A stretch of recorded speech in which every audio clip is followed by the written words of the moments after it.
Hi, it's Wes, and today we're having a look at a fun new compact light from GVM. It is the Pocket Light 60B. I don't know how big your pockets are, but sure, it's compact. Let's do this. Starting with what is the most apparent benefit of this light, the build quality.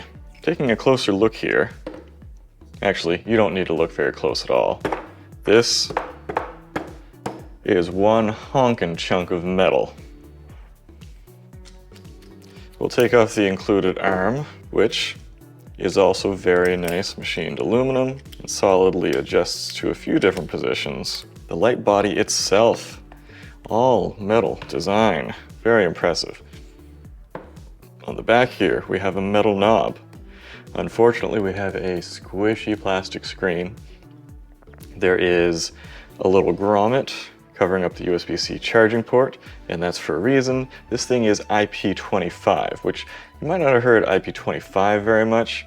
That's a very low water rating and basically prevents small fingers from ingressing. No dust resistance, but it is very light mistily resistant. Let's take a quick closer look here. I know I don't have to look very far on this because just the outside chassis itself should hold things together very well. I'm going to take apart our mini Bowens mount. Before we get this off the whole way and do the hard thing, let's take a nice close look at our LED protector. Nice, that is glass. Oh, the screws are in there good. So here are our screws holding it in. Not the biggest screws in the world, that's for sure. But this is not the biggest mount in the world for sure. That allows us to access our COB protector layer, which is also very firmly screwed on into some thick machined aluminum.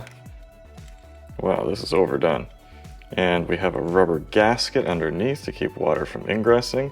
Yeah, this is all very tightly assembled. Quite impressed. Not shocked, because their previous Pro line of lights, even though this one doesn't say Pro on it, it clearly lines up with them in its very rugged metal chassis design.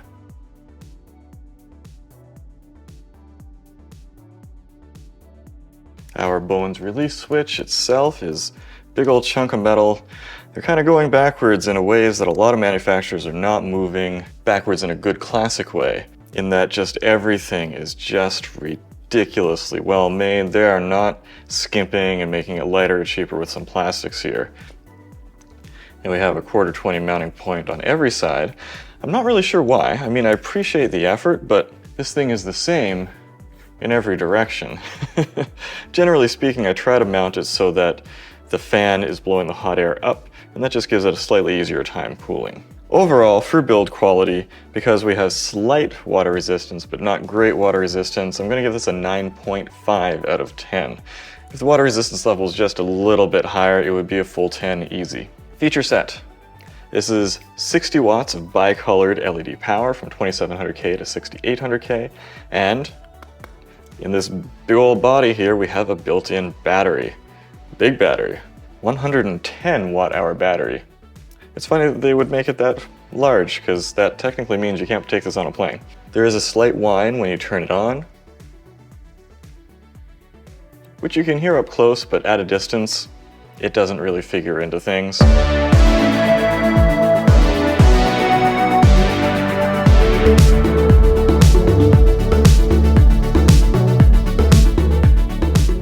It attracts high growth entrepreneurs, and that's what really attracted me to the program. And as you can see, I have used it for interviews and things in the background, and it just does not appear in the audio. It's about 36 dB, very quiet. Another feature, we have a mini Bowens mount on the front, which is supposed to be becoming more versatile, but let's face it, there is not a lot of options for that just yet. We have Bluetooth app connectivity with the GVM app, where you have effects and all that stuff on the inside. You have all those mounting points all the way around. Another feature, of course, is the water resistance.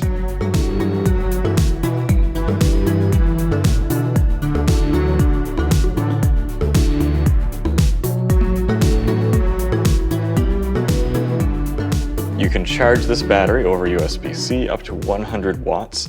Most people don't have 100 watt USB-C chargers, but honestly, you probably don't want to always charge it at 100 watts anyway. Take your time if you can, but if not, you can dump the power in there pretty fast. And you can operate it while it's plugged in, that's not a problem. Comes with this adjustable removable handle. I like this handle. This one is only white balance control, but there is an RGB version as well. And we lack any sort of like DMX compatibility or what some people would call pro level features. And a big part of feature set is the effects, so let's go through the effects and see what we have here.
So as you can see here, the steps in the modulations and things like the fire and the candle are just too harsh, too sudden. There's no smooth gradient going on here. So these effects, they are highly configurable, but they're not all my favorite. They could use a little bit of ironing out, a little smoothing out.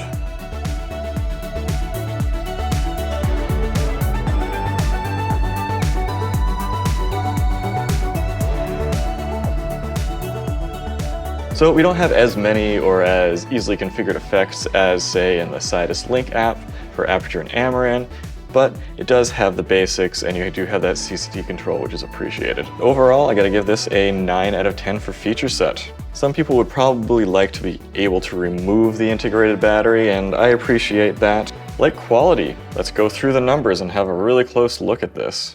We ran this through our spectroscopic testing to see how it fared, and honestly, for a light that is designed mostly just to be compact and travelable, it fared very well. So the weakest point is the CRI at 2700K is 95.4. Not terrible, but not amazing. But then when we go to where you would normally use it for skin tones anyway, 5600K, it's at 98.5. 6500K, CRI is at 98.1. If we move on to R9 values, pretty solid right across the board. The R9 at 2700K is 96. At 5600K, it's 98. And at 6500K, it drops to 88, which is fairly common at 6500. But I also have to note that as the light output goes down, as does the R9. Some devices hold steady on that, some don't. So the higher you go, the higher the light quality for some reason, warming up that COB. As far as Kelvin shift goes, we see that we have a very stable Kelvin when we're at 100%. 5600K shows as 5618, down to 10%, 5601. Very tight there. A shift of 17 is just unnoticeable. And if we look at our CCT accuracy overall, very good as well. 2756 on the low end, 5618. And at 6500 we have our biggest shift where it comes out at 6416. Still very good, which gives us a light quality of 9.48. which is very solid, and it's number 2 on my list of CCT lights. Impressive.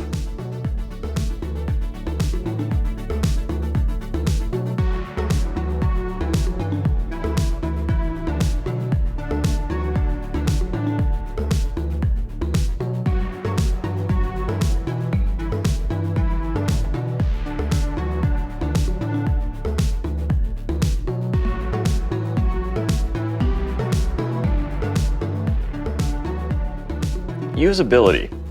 This is heavy. So with that giant built-in battery, this is not a teeny tiny light that you can just, suddenly stick in tiny places. You do have to consider that it has some length to it and some weight.